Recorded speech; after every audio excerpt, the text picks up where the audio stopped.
السلام علیکم۔ آج ہم کلاس 1 کی اردو کی بک کی ریڈنگ کریں گے۔ سبق کا نام ہے گھر پیارا گھر، باب نمبر 5۔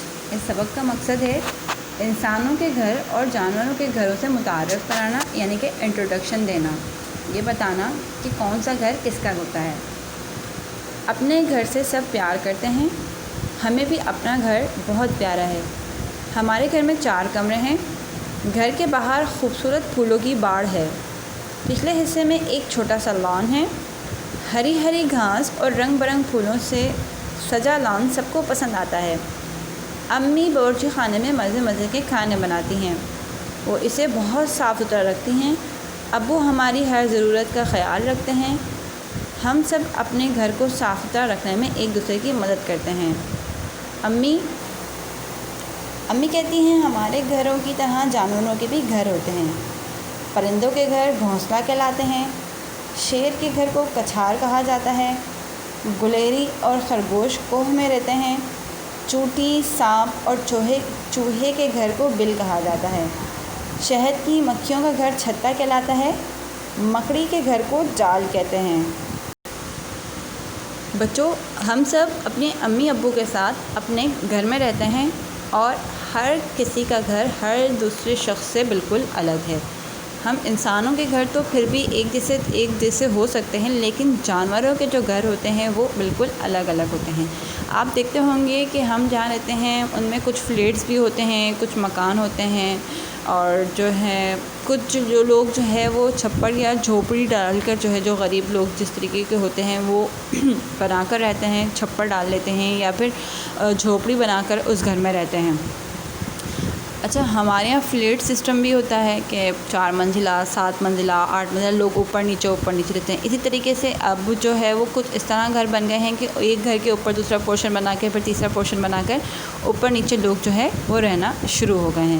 یہ ہم انسانوں کی بات ہے۔ آپ لوگ بھی دیکھتے ہوں گے کہ آپ لوگوں کا جو گھر ہے، آپ اپنی امی کے ساتھ نیچے والے پورشن میں رہتے ہیں، اور آپ کے جو چاچو ہوتے ہیں وہ اوپر پورشن میں، تایا اس سے اوپر پورشن میں، آپ لوگ سب اس طریقے سے مل جل کر رہتے ہیں۔ جبکہ جانوروں کے گھر اس طریقے کے نہیں ہوتے ہیں۔ پرندے ہوتے ہیں جیسے چیل، کوا، چڑیا، ان سب کے گھونسلے ہوتے ہیں۔ یہ درختوں کے اوپر جو ہے وہ تنکا جوڑ کر گھونسلہ بناتا ہے، اپنا گھر بناتا ہے، ٹھیک ہے، اور اس میں رہ کر خوش ہوتے ہیں۔ شیر کے گھر کو کچھار کہا جاتا ہے۔ یہ کچھار جو ہوتی ہے وہ اس طرح ہوتی ہے، یا تو کسی غار میں ہوتی ہے یا پھر بہت سارا جھنڈ ہوتا ہے درختوں کا، اس کے پیچھے کوئی ایسی جگہ جو تھوڑی سی خالی ہو لیکن سامنے جو ہو وہ حصہ تھوڑا سا ڈھکا ہوا ہو، تو اسے جو ہے وہ کچھار کہتے ہیں، اور شیر جو ہے وہ وہاں رہنا پسند کرتا ہے۔ گلیری اور خرگوش کوہ میں رہتے ہیں۔ کوہ کا مطلب ہوتا ہے کہ زیر زمین جو ہے یہ لوگ ڈریگنگ کرتے ہیں، کھودتے ہیں، اور وہاں پر جو ہے نا کچھ اس طرح سے ڈرینز بنا لیتے ہیں، نالیاں ٹائپ کی جو ہے وہ بنا لیتے ہیں اور وہاں گھس کے رہتے ہیں۔